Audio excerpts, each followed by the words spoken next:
মই প্ৰতিখন জিলাতে বা ব্লকতে ইতিমধ্যে পৰ্যালোচনা কৰি আছোঁ আৰু বিশেষকৈ আমাৰ যি প্ৰধানমন্ত্ৰী আৱাস যোজনা হওক বা MGNৰেগা হওক বা 15 ফাইনেন্স ইয়াৰ ভিতৰত বিশেষকৈ মই প্ৰধানমন্ত্ৰী আৱাস যোজনাৰ কাৰণে প্ৰায় প্ৰতিদিনতে নিৰবিচ্ছিন্নভাৱে লাগি আছোঁ আৰু যাৰ ফলস্বৰূপে আমাক যি 28 লাখ ঘৰ দিছিলে এই 28 লাখ ঘৰৰ ভিতৰত ইতিমধ্যে আমি 21 লাখ ঘৰ আমি সম্পূৰ্ণ কৰিছোঁ।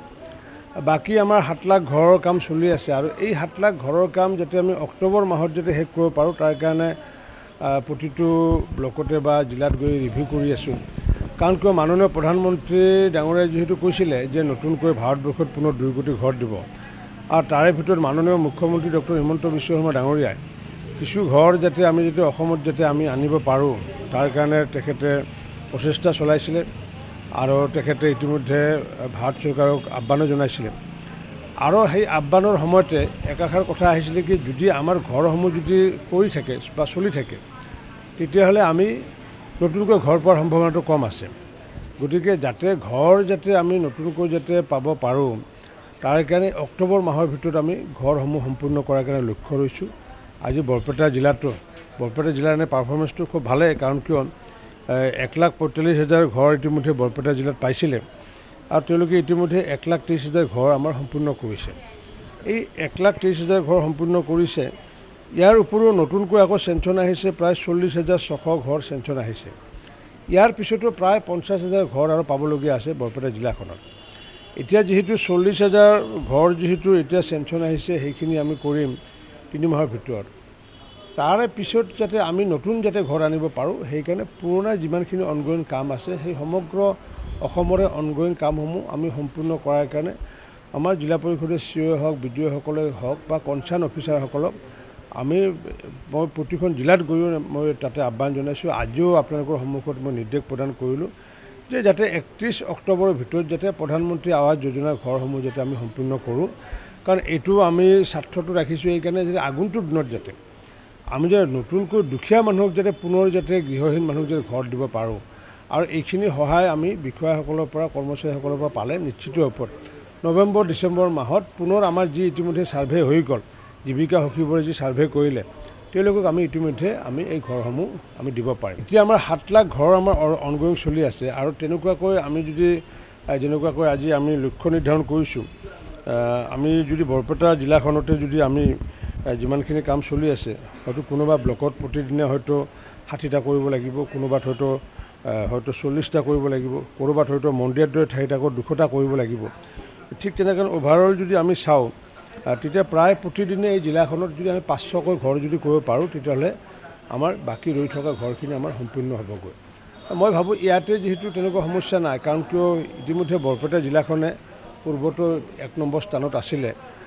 যিহেতু চহৰ অঞ্চলৰো ইয়াতে প্ৰধানমন্ত্ৰী আৱাস যোজনাৰ ঘৰ তেওঁলোকৰ 3 পাতৰ ঘৰৰ কাৰণে এটা এডভান্টেজ পোৱা যায়। সেইটো মই ভাবোঁ বৰপেটাৰ কাৰণে সমস্যা নহয়, কিন্তু সমগ্ৰ অসমত যদি আমি অক্টোবৰ মাহত যদি সম্পূৰ্ণ কৰিব নোৱাৰোঁ তেতিয়াহ'লে মই কি মুখেৰে নতুন ঘৰ খুজিবলৈ যাম।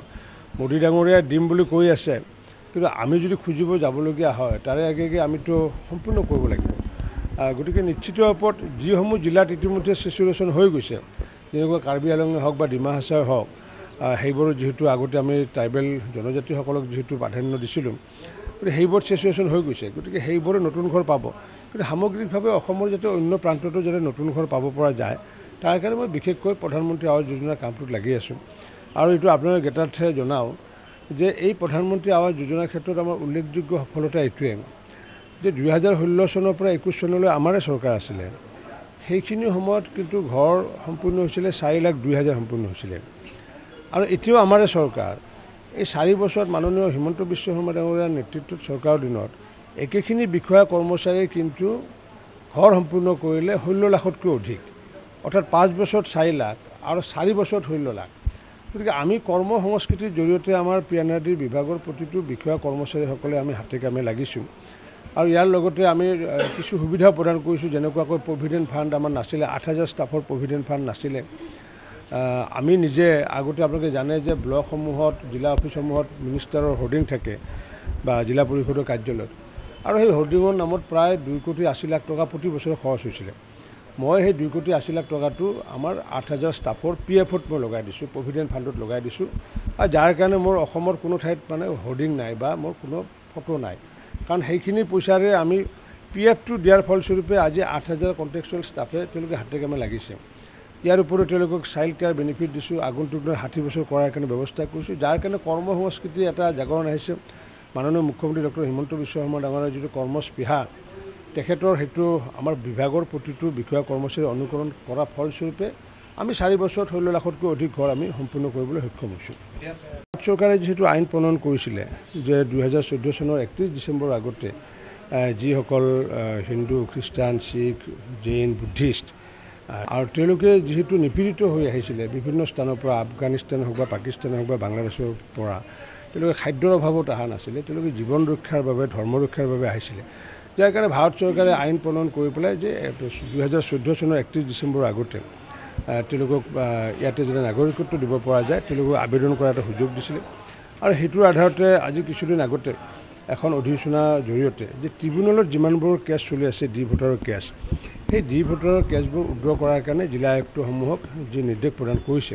সমগ্ৰ অসমৰ ডি ভোটাৰ যদি চাওঁ আমি 94,477 ডি ভোটাৰ আছে। মই নিজে বহুতে দেখিছোঁ, বিশেষকৈ বৰপেটাতো দেখিছোঁ যে ভোটাৰ লিষ্টৰ সন্মুখত ডি ভোটাৰ ডি বুলি লিখা আছে, কিন্তু এফটি কেছত কিন্তু তেওঁৰ এগেইনষ্টে কোনো কেছে নাই।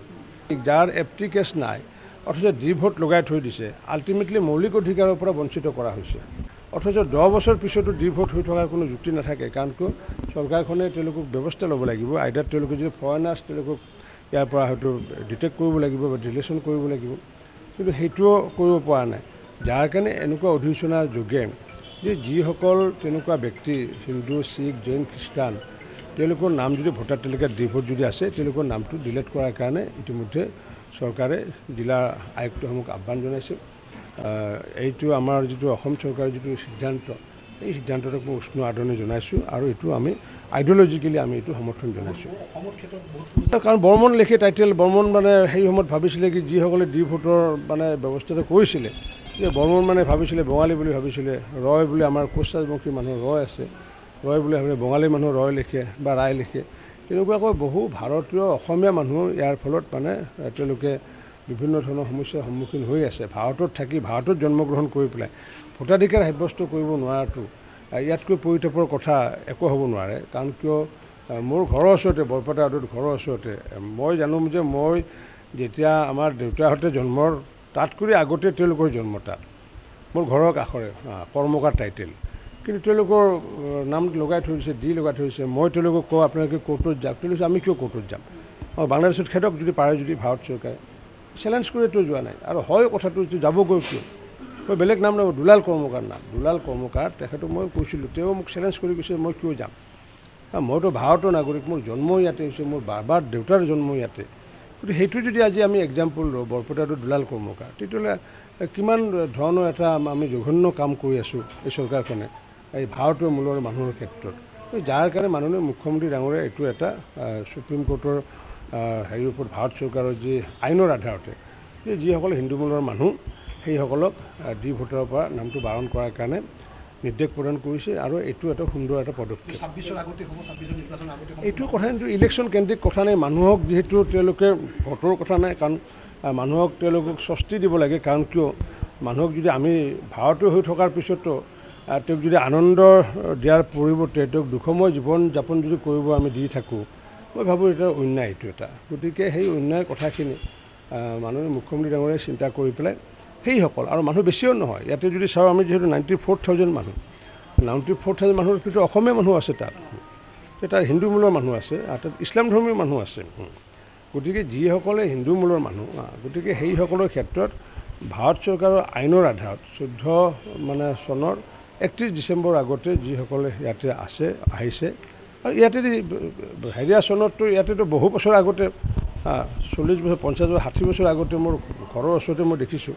গতিকে সেইসকলৰ মানুহৰ কাৰণে এটা মই ভাবোঁ এটা নতুনকৈ শ্বাস নিশ্বাস ল'ব পাৰিব যে হয় আমি ভাৰতৰ নাগৰিক, মাজতে যদিও বঞ্চনা হৈ আছিলে, মই ভাবোঁ তেওঁলোকে নিশ্চিত উষ্মা প্ৰকাশ কৰিব। এইটো কংগ্ৰেছ এইবোৰ ডি ভোট হওক, এই যিবোৰ সমস্যা, এই সমস্যাৰ মূলগত বিষয়টো হৈছে কংগ্ৰেছ এটাই কেন্দ্ৰবিন্দু। কাৰণ তেওঁলোকে চিৰিয়াছলি চিনচিয়াৰলি এই কামবোৰ নকৰিলে।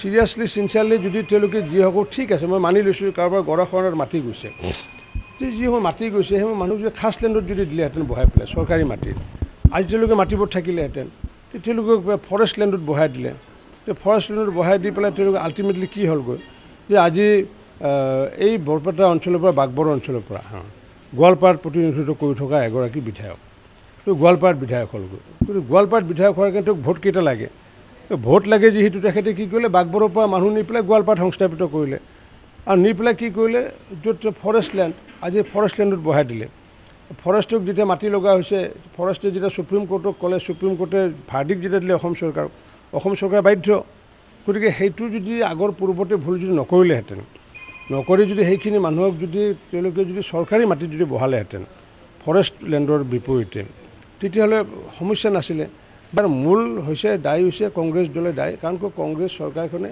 এইবোৰ বিষয়লৈ চিৰিয়াছ নহয় ভোটক লৈ পেলাই কৰে আমাৰ এই ডি ভোটৰ কথাটো লৈ পেলাই ভোটলৈ কথা নাই কাৰণ ৯৪,০০০ৰ ভিতৰত আজি যিখিনি ভোটে নাথাকিব সেইখিনি ভোটৰ এখন চৰকাৰ নহয় সেইখিনি ভোটৰে এখন চৰকাৰ নহয় য'ত নেকি লাখ লাখ কোটি কোটি মানুহে ভোট প্ৰদান হ'বগৈ গতিকে ভোটৰ দৃষ্টিভংগী বা ২৬ চনৰ ইলেকশ্যন ৩১ চনৰ ইলেকশ্যন বুলি কথা নাই প্ৰকৃত ভাৰতৰ যিহেতু মানুহখিনি অখণ্ড ভাৰতৰে মানুহ যিহেতু একে যিহেতু তেজ বংশৰ মানুহ গতিকে সেইখিনি মানুহে যাতে আগন্তুক দিনত অখণ্ড ভাৰতৰ যাতে এগৰাকী মহান ভাৰতীয় হিচাপে যাতে জীৱন যাপন কৰিব পাৰে তাৰে কাৰণে